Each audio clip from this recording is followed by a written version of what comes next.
नमस्कार। हमारा देश और पूरा विश्व आज कोविड-19 की चुनौती का सामना कर रहा है। कोविड-19 अभी खत्म नहीं हुआ है। ऐसे में हमारा फर्ज है कि हम सतर्क रहें। इसलिए जब तक दवाई नहीं तब तक कोई ढिलाई नहीं। कोरोना से बचाव के लिए जरूरी है नियमित रूप से हाथ धोना, मास्क पहनना और आपस में उचित दूरी बनाए रखना।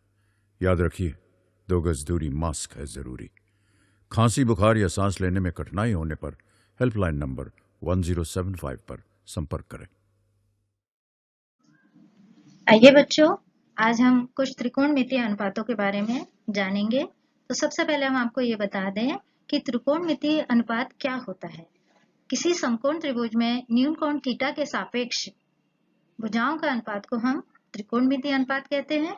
यहाँ जैसा आपको दिखाई दे रहे हैं कि यहाँ 6 त्रिकोणमितीय अनुपात है, जिनमें से 3 त्रिकोणमितीय अनुपात sine theta, cos theta, tan theta ये मूल अनुपात है और इन्हीं तीनों अनुपातों से अगले 3 अनुपात बने हैं, जिनके नाम कॉट थीटा, सेक थीटा और कोसेक थीटा है। यहाँ आपको बताएं कि साइन थीटा का व्युत्क्रमणीय अनुपात कोसेक थीटा है, कॉस थीटा का व्युत्क्रमणीय अनुपात सेक थीटा है और टेन थीटा का व्युत्क्रमणीय अनुपात कॉट थीटा है। अभी बच्चों हमने 6 त्रिकोणमितीय अनुपातों के बारे में जाना। अब हम उनके मान के बारे में चर्चा करेंगे। जैसा आपको चित्र में दिखाई दे रहा है कि एक त्रिभुज ABC है, जिसमें कोण B समकोण है तथा कोण A न्यून कोण है। न्यून कोण को हमने थीटा से प्रदर्शित किया है। थीटा के सामने वाली भुजा सम्मुख भुजा है, थीटा से लगी हुई भुजा संलग्न भुजा है तथा यह तिरछी नॉन वर्टिकल लाइन, जिसे ऊर्ध्वाधर रेखा कहते हैं, कर्ण से प्रदर्शित है।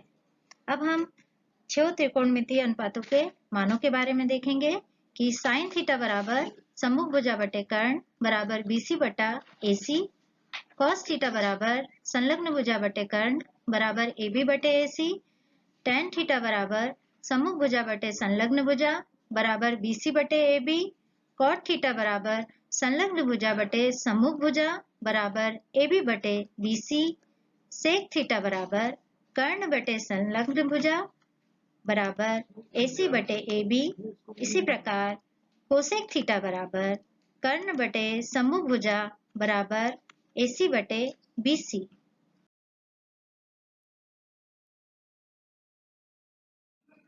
बच्चों, हम इस चित्र के माध्यम से साइन थीटा, कॉस थीटा और टेन थीटा के मानों को आसानी से याद कर सकते हैं। साइन थीटा बराबर सम्मुख भुजा बटे कर्ण, कॉस थीटा बराबर संलग्न भुजा बटे कर्ण और इसी प्रकार टेन थीटा बराबर सम्मुख भुजा बटे संलग्न भुजा। आइए बच्चों, अब हम इस सही जोड़ी मिलान करो प्रश्न पर चर्चा करने जा रहे हैं, जिसमें पहला है साइन स्क्वायर थीटा, जिसका मान होता है 1 माइनस कॉस स्क्वायर थीटा, जो हमारी सर्व समीका sine square theta plus cos square theta equal to 1 के प्रयोग से प्राप्त होगा। 1 plus tan square theta equal to sec square theta और 1 प्लस कॉट स्क्वायर थीटा का मान होता है cosec square theta. Sine square 25 plus cos square 25 का मान निकालने के लिए सर्व समीका sine square theta plus cos square theta equal to 1 का प्रयोग करेंगे, जिसमें थीटा एक कोण है जो यहाँ पर 25 डिग्री का है। इसमें विशेष बात ये ध्यान रखना है कि साइन स्क्वायर के साथ जो कोण है वही कॉस स्क्वायर के साथ होना चाहिए, चाहे वो कोण 30 डिग्री का हो, 45 डिग्री का हो या 60 डिग्री का। विशेष बात यहाँ पर यह है कि ये दोनों कोण समान होना चाहिए। तो sign square theta plus cos square theta का मान होता है 1, इसलिए इसका मान होगा 1। पांचवा प्रश्न हमारा है under root 1 minus sine square theta. तो सर्व समीका sine square theta plus cos square theta equal to 1 से हम साइन स्क्वायर थीटा का पक्षांतर करते हैं, तो cos square theta equal to 1 minus sine square theta होता है। मगर यहाँ पर रूट लगा है, इसलिए हम कॉस स्क्वायर थीटा में से केवल कॉस थीटा को लिखेंगे। इस प्रकार root of 1 minus sine square theta का मान होगा कॉस थीटा। बच्चों, अभी हमने जिस सही जोड़ी मिलाओ प्रश्न पे चर्चा की, उसके आंसर यहाँ पे दिए गए हैं। Sine square theta equal to 1 minus cos square theta, 1 plus tan square theta equal to sec square theta, 1 plus cot square theta equal to cosec square theta, sin square 25 plus cos square 25 equal to 1, under root of 1 minus sin square theta equal to cos theta. आइए बच्चों, अब हम इस सही जोड़ी मिलाओ प्रश्न पर चर्चा करेंगे। इसमें पहला क्वेश्चन है under root of sec square theta minus 1, जिसका मान होता है सर्व समीका 1 plus tan square theta equal to sec square theta से, जिसमें 1 का पक्षांतर करेंगे तो हमें मिलेगा sec square theta minus 1 equal to tan square theta. चूंकि ये अंडर रूट है इसलिए tan स्क्वायर थीटा की जगह हम tan थीटा लिखेंगे। अगला क्वेश्चन हमारा है 2 tan theta into cot theta. तो हम जानते हैं कि tan थीटा का व्युत्क्रम कॉट थीटा होता है, तो ये निरस्त हो जाएंगे। इस प्रकार 2 tan theta into cot theta का मान प्राप्त होगा 2, जो सी नंबर का आंसर है।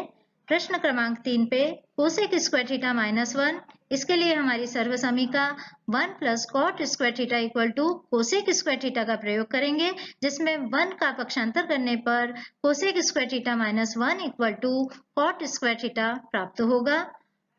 tan 60 का मान निकालने के लिए हमारी सारणी होती है, जिसमें tan 0 का मान 0, tan 30 का मान 1/√3, tan 45 का मान 1, tan 60 का मान √3। इस प्रकार आंसर ई नंबर का सही होगा, tan 60 equal to √3।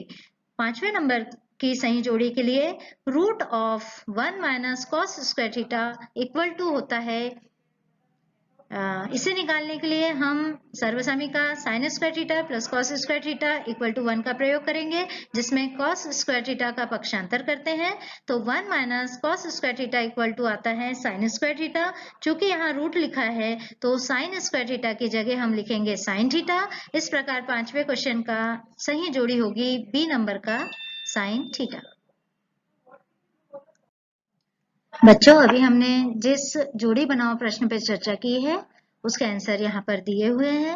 Under root of sec square theta minus 1 equal to होगा tan theta, 2 tan theta into cot theta equal to 2, cosec square theta minus 1 equal to cot square theta, tan 60 का मान होगा under root 3, under root 1 minus cos square theta equal to sine theta.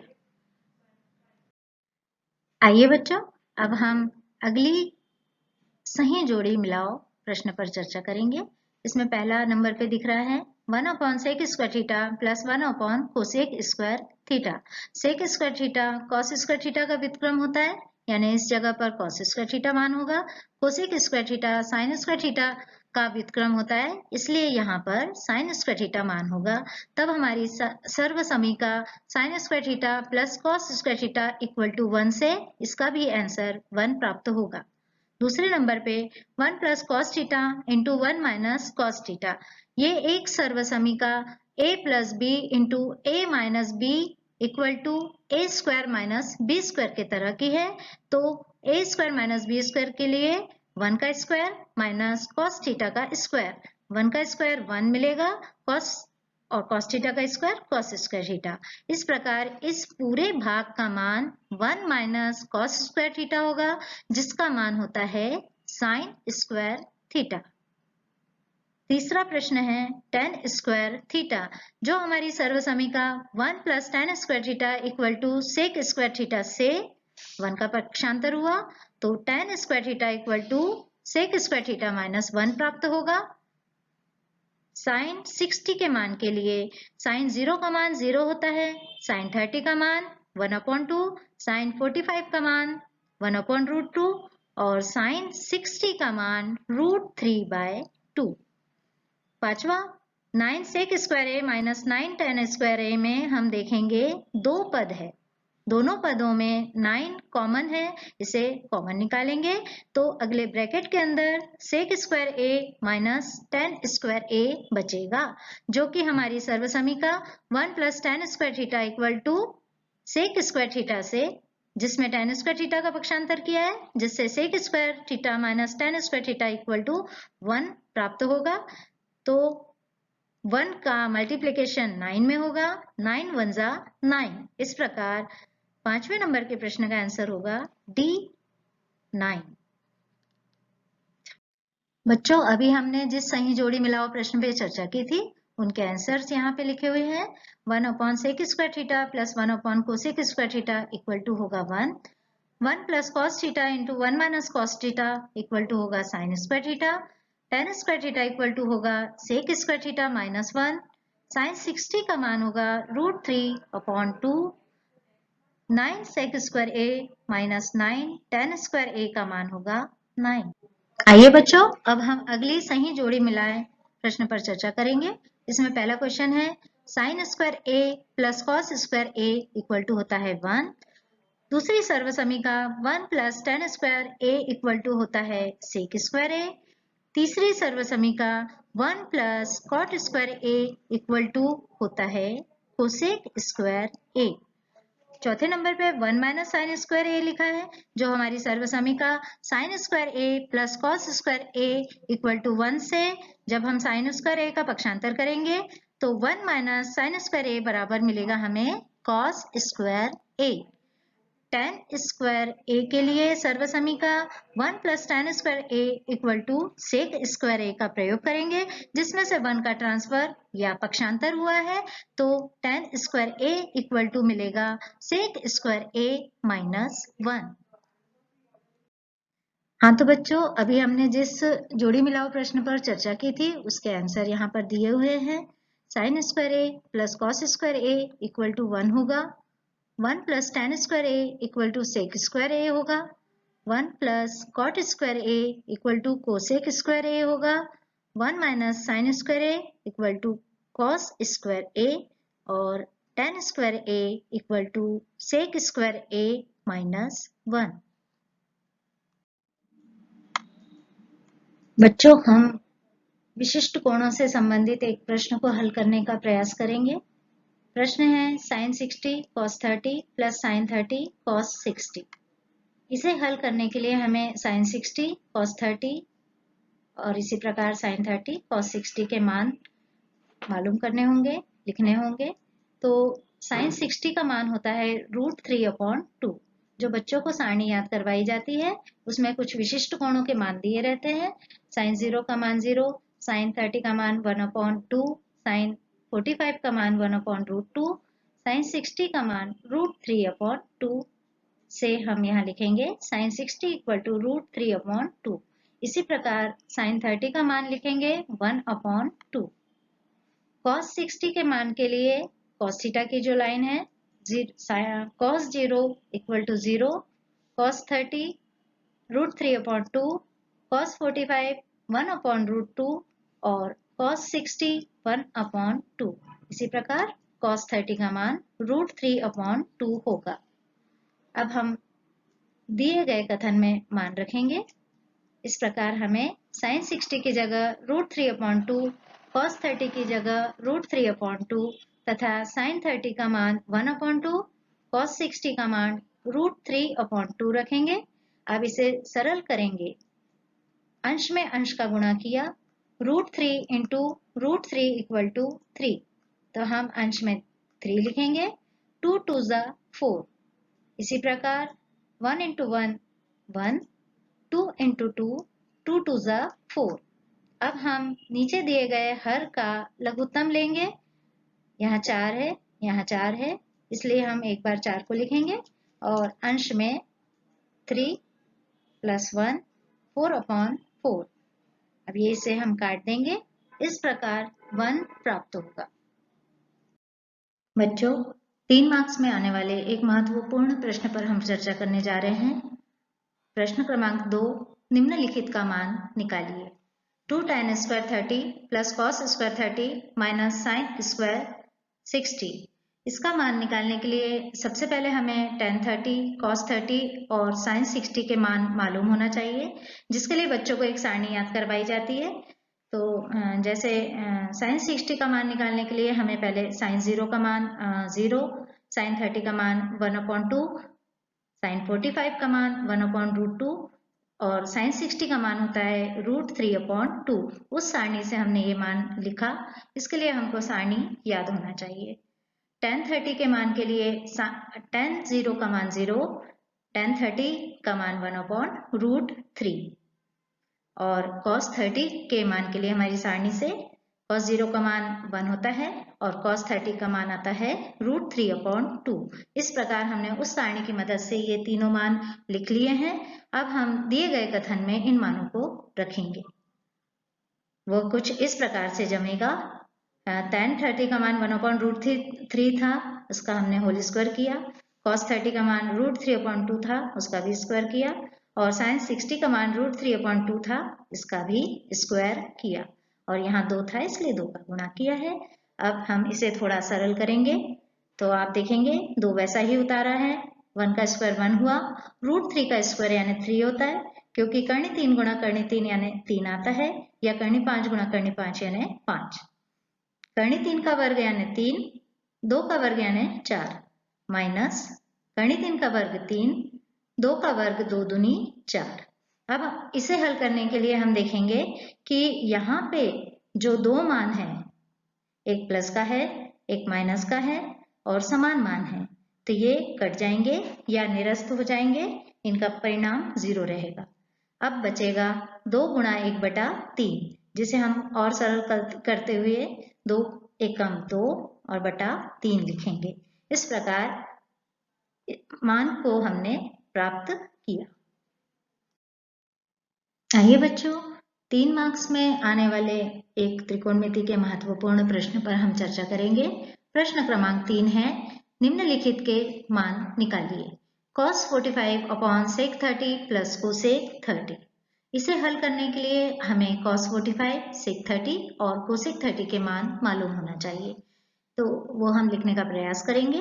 cos 45 बराबर 1/√2 होता है, जो हमारी सारणी cos theta बराबर cos थीटा के विभिन्न मान जो होते हैं 1, √3/2, 1/√2, 1/2 और 0 से cos 45 का मान हमें मिलेगा 1/√2। sec 30 का मान निकालने के लिए cos 30 का मान मालूम होना चाहिए और cos 30 का मान होता है √3/2, जिसे हम पलटाकर लिखेंगे क्योंकि sec 30 cos 30 का व्युत्क्रम होता है। 3/2 को पलटाया 2/√3। cos 30 का मान √3/2 से sec 30 का मान 2/√3 प्राप्त किया। एक बार और दोहराना चाहूंगी कि cos थीटा का व्युत्क्रम sec थीटा होता है। cosec 30 का मान निकालने के लिए यदि हमें sin 30 का मान मालूम है तो हम आसानी से निकाल सकते हैं। sin 30 इक्वल टू होता है 1/2, जिसे हम पलटाकर 2/1 यानी cosec 30 का मान 2/1 से 2 प्राप्त कर सकते हैं। यहाँ पर थोड़ा एक बात पर ध्यान आकर्षित करना चाहूंगी कि मूल अनुपात sin थीटा, cos थीटा और tan थीटा ये होते हैं। इनके मान यदि हमें मालूम है तो हम इनके व्युत्पन्न अनुपात या व्युत्क्रमणीय अनुपातों के मान आसानी से निकाल सकते हैं। अब इन मानों को दिए गए कथन में रखने जा रहे हैं। अंश में हम 1/√2 रखेंगे और हर में sec 30 का मान यहाँ से देखकर 2/√3 और cosec 30 का मान 2 रखेंगे। अब बच्चों अंश को हम वैसे ही उतारेंगे। हर में 2/3 था, जिसका लघुत्तम कर्णी 3 आया, 2 वैसे ही आएगा, प्लस हो जाएगा और आगे वाला पद जिसमें 2 लिखा था उसमें कर्णी 3 का गुणा होते हुए हर हमारा बनेगा 2 + 2 कर्णी 3 बटा कर्णी 3। अब हम इसको ध्यानपूर्वक देखेंगे कि अंश भी भिन्न के रूप में है और हर भी भिन्न के रूप में है, तो अंश वाला भिन्न वैसे ही लिख दिया जाता है और हर वाले भिन्न को पलटा दिया जाता है, यानी कर्णी 3 अंश में चला जाएगा और 2 + 2 √3 हर में रहेगा। अब इसे ध्यानपूर्वक आपको देखना होगा कि ये स्टेप कैसे आए, तो हम आपको बताएं कि 1 का √3 में मल्टीप्लाई हुआ तो √3 आया है। अब यहाँ थोड़ा ध्यानपूर्वक देखने की जरूरत है कि ये दोनों पदों में 2 है जो कॉमन निकाला, लेकिन साथ ही साथ कर्णी 2 का इन दोनों पदों में गुणा भी किया है। कर्णी 2 का जब यहाँ गुणा करेंगे तो ब्रैकेट के अंदर कर्णी 2 हो जाएगा, और कर्णी 2 का कर्णी 3 में गुणा करेंगे तो कर्णी के अंदर 3 गुणा 2 यानी 3 दूनी 6। तो हमने फिर से एक बार हम यहाँ रिपीट करना चाहेंगे कि कर्णी 2 का इसमें पहले पद और दूसरे पद में गुणा हुआ है, साथ ही साथ 2 कॉमन निकला है। इस प्रकार हमने यह मान प्राप्त किया। चलिए बच्चों, अब हम 5 मार्क्स में आने वाले एक महत्वपूर्ण उदाहरण पर ध्यान देंगे। इसे सबसे पहले ध्यानपूर्वक पढ़ते हैं। यदि tan A बराबर 4/3 तो कोण A के अन्य त्रिकोणमितीय अनुपात ज्ञात कीजिए।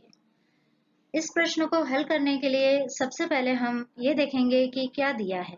तो tan A = 4/3 ज्ञात करना है, में लिखेंगे कोण A के अन्य त्रिकोणमितीय अनुपात।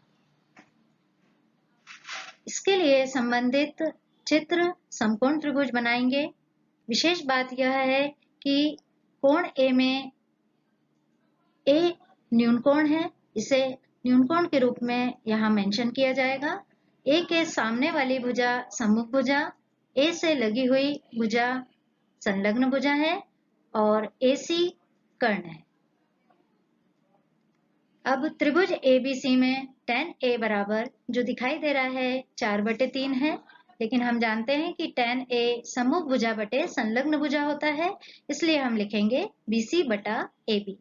अब आपको यहाँ बताना चाहेंगे कि दो भुजाओं का अनुपात यदि दिया है तो उन भुजाओं की लंबाई ज्ञात करने के लिए एक स्थिरांक k का गुणा किया जाता है। इस प्रकार हमें BC बराबर 4k और AB बराबर 3k प्राप्त होगा। तो हम देख रहे हैं कि समकोण त्रिभुज में दो भुजाएं हमें मिल चुकी है। अब हमें तीसरी भुजा की लंबाई ज्ञात करनी है। इस हेतु समकोण त्रिभुज में हम पाइथागोरस प्रमेय का प्रयोग करेंगे। बच्चों, तो एबीसी में पाइथागोरस प्रमेय से कर्ण का वर्ग अन्य दो भुजाओं के वर्गों के योग के बराबर होता है। तो हम चित्र को देखते हुए लिखेंगे AC का वर्ग बराबर BC का वर्ग प्लस AB का वर्ग। BC और AB समकोण बनाने वाली दो भुजाएं हैं जिसके मान हमें प्राप्त है, जो हम लिखेंगे तो BC की जगह 4k और AB की जगह 3k लिखेंगे। अब थोड़ा सरल करते हुए 4 चौक 16, 3 तिया 9, दोनों में k² लगाते हुए लिखेंगे। अब k² सजातीय राशि है, तो इनके गुणांकों को जोड़ते हुए 16 में 9 जोड़ के 25k² मिलेगा। अब हमें यहाँ दिखाई दे रहा है AC का स्क्वायर, तो इसे भी पूर्ण वर्ग बनाने के लिए हम 25 को 5 का वर्ग लिख सकते हैं और k वर्ग तो है ही। तो इस प्रकार AC का स्क्वायर बराबर 5k का होल स्क्वायर। अब हम यहाँ पर तुलना करेंगे। दो संख्याओं का वर्ग बराबर है तो वे संख्याएं भी बराबर होती है, तो AC बराबर 5k होगा। तो AC बराबर आया 5k। इस तरह से हमने देखा कि अब हमें तीनों भुजाएं मिल चुकी है। AC का मान अभी हमने ज्ञात किया, जिसे यहाँ मेंशन किया गया है AC = 5k। अब हमारा प्रश्न ये कह रहा था कि हमें 5 अन्य त्रिकोणमितीय अनुपात भी निकालने हैं। आपको हमने पूर्व में बताया है कि 3 मूल अनुपात होते हैं और 3 व्युत्पन्न अनुपात होते हैं, जिसमें से एक अनुपात तो दिया हुआ है, शेष 2 यानी sin थीटा और cos थीटा। तो हम पहले sin A निकालेंगे। तो इसको निकालने के लिए हमें ये पता होना चाहिए कि sin थीटा किन दो भुजाओं का अनुपात होता है। तो sin A बराबर सम्मुख भुजा बटे कर्ण। सम्मुख भुजा BC जिसका मान 4k, AC का मान है 5k, k से k काटा। इस प्रकार sin A का मान 4/5 आया। ठीक ऐसे ही हम cos A का मान प्राप्त करेंगे। cos A बराबर संलग्न भुजा बटे कर्ण। संलग्न भुजा ये आड़े वाली भुजा, 3k इसका मान है, तो यहाँ लिखा 3k। AC 5k है, k से k काटा, cos A का मान 3/5 प्राप्त हुआ। अब हमारे पास में sin A, cos A और tan A ये 3 मान आ चुके हैं और 3 व्युत्पन्न अनुपात जैसे cot A जो tan A का व्युत्क्रम होता है, इसलिए cot A बराबर 1/tan A। tan A का मान प्रश्न में ही दिया था 4/3, जिसे हमने पलटा के लिखा है 3/4। cot A का मान आएगा 3/4। sec A बराबर 1 - cos A, क्योंकि sec A cos A का व्युत्क्रम है। cos A का मान 3/5 यहाँ हमें दिखाई दे रहा है, जो हम ज्ञात कर चुके हैं। इसे हम पलटाएंगे 5/3। यहाँ लिखा हमने 5/3। आगे cosec A जो sin A का व्युत्क्रम है, तो cosec A बराबर लिखेंगे 1/sin A। sin A का मान 4/5, जिसे पलटा दे व्युत्क्रम, यानी जैसे 2 का व्युत्क्रम 1/2 होता है, या 3/5 का व्युत्क्रम 5/3 होता है, या 7/4 का व्युत्क्रम 4/7 होता है। इसी प्रकार sin A का व्युत्क्रम निकालना है, तो sin A का मान 4/5 है, इसे पलटा देंगे 5/4। sin A का व्युत्क्रम cosec A है, इसलिए cosec A का मान sin A के मान को पलटने पे प्राप्त हो जाएगा। तो 4/5 मान था, उसे पलट के 5/4। इस प्रकार हमने जब tan A का मान दिया हुआ था, उसमें पाइथागोरस प्रमेय लगा के तीसरी भुजा को प्राप्त किया। जब हमें समकोण त्रिभुज की तीनों भुजाएं प्राप्त हो जाती है, तो हम शेष त्रिकोणमितीय अनुपातों को इस प्रकार से ज्ञात कर सकते हैं। बच्चों, यहाँ हम एक सर्वसमीका सिद्ध करने जा रहे हैं, तो प्रश्न 5 को ध्यानपूर्वक पढ़ेंगे। निम्नलिखित सर्वसमीकाएं सिद्ध कीजिए जहां वे कोण जिनके लिए व्यंजक परिभाषित है न्यून कोण है। इसका केवल ये अर्थ निकालना है कि जो थीटा दिया है वह न्यून कोण है। अब इसे सिद्ध करने के लिए सर्वप्रथम हम बायां पक्ष उतारेंगे। उसके बाद में हम पहले और दूसरे पद को साइन थीटा कॉस थीटा में बदलने का प्रयास करेंगे। कोसेक थीटा साइन थीटा का व्युत्क्रमणीय अनुपात होता है, इसलिए कोसेक थीटा की जगह 1/sin थीटा लिख सकते हैं और cot थीटा की जगह cos थीटा बटे sin थीटा लिखेंगे। अब इसे भिन्न की भांति हल करेंगे, तो हमें दोनों पदों में जो हर दिखाई दे रहा है वो एक जैसा है, sin थीटा है, इसलिए इसे एक बार लिखेंगे। sin थीटा से sin थीटा कट जाएगा, तो ऊपर वाला एक वैसे ही आएगा, माइनस लगाएंगे। इस sin थीटा से ये sin थीटा कटेगा, एक बार कटेगा, तो उसका एक का गुणा ऊपर करेंगे, यानी cos थीटा वैसे ही आएगा। अब ये प्रश्न में दिखाई दे रहा है कि a/b का स्क्वायर है, अंश बटा हर वाली जो संख्या है उसका स्क्वायर है, तो हम स्क्वायर को अंश में भी लगाएंगे और हर में भी लगाएंगे।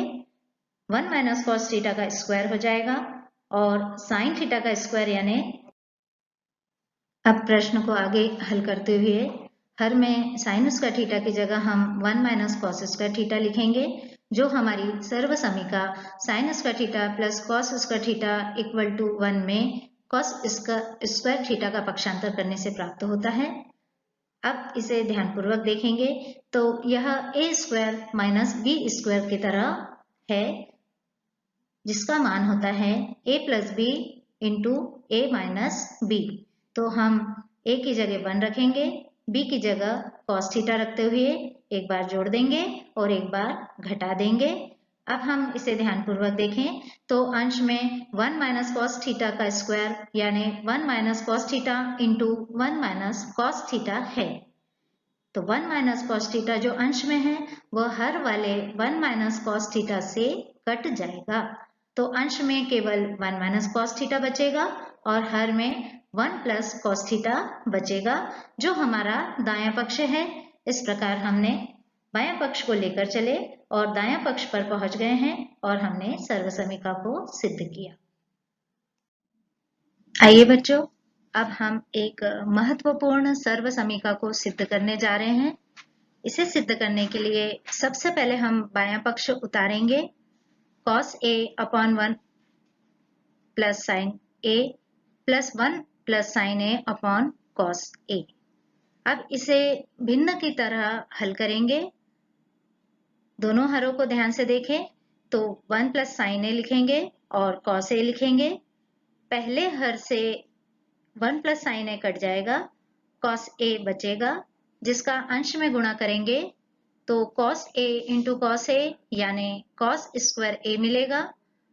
अब दूसरा हर यानी कॉस ए से इस कॉस ए को काटेंगे। 1 प्लस साइन ए का गुणा अंश वाले 1 प्लस साइन ए में करने पर 1 प्लस साइन ए का होल स्क्वायर प्राप्त होगा। अब प्रश्न को आगे और सरल करेंगे। कॉस स्क्वायर ए, अब यहाँ a प्लस बी के होल स्क्वायर का फार्मूला लगाएंगे। a स्क्वायर की जगह 1 प्लस बी स्क्वायर की जगह साइन स्क्वायर a लगेगा और प्लस 2ab की जगह 2 एकम 2 साइन a। अपॉन में हर हम वैसा ही लिख लेंगे। अब थोड़ा इसे और व्यवस्थित करेंगे क्योंकि यहाँ हमारी sine square a plus cos square a equal to 1 सर्व समीका का प्रयोग करना है। तो हमने कॉस स्क्वायर a और साइन स्क्वायर a को पास पास लिखा। आगे 1 प्लस 2 साइन a लिखा, हर को वैसे ही लिखा। अब sign square a plus cos square a की जगह 1 लिखा। 1 प्लस 2 साइन a वैसे ही उतारा, हर भी वैसे ही उतारा। 1 प्लस 1 2, अगला पद हमने वैसे ही उतारा। प्रश्नों को आगे और सरल करेंगे तो 2 हमने कॉमन लिया है, यहाँ से 1 बचेगा, दूसरे पद में साइन a बचेगा, हर में 1 plus sign a into cos a आ जाएगा। अब इसे हम ध्यानपूर्वक देखेंगे तो अंश में 1 प्लस साइन a है, साथ ही साथ हर में भी 1 प्लस साइन a हो जाएगा। जो अंश और हर आपस में कट जाएंगे तब हमें 2 अपॉन कॉस a प्राप्त होगा। कॉस a सेक a का व्युत्क्रम होता है, इसलिए कॉस a को अंश में ले जाते हुए वह सेक a में बदल जाएगा। इस प्रकार हमारा राइट हैंड साइड या फिर दायां पक्ष 2 सेक a प्राप्त होगा। किशोर अवस्था संबंधित समस्याओं के परामर्श हेतु समर्पित उमंग किशोर हेल्पलाइन के टोल फ्री नंबर 144225 पर संपर्क करें।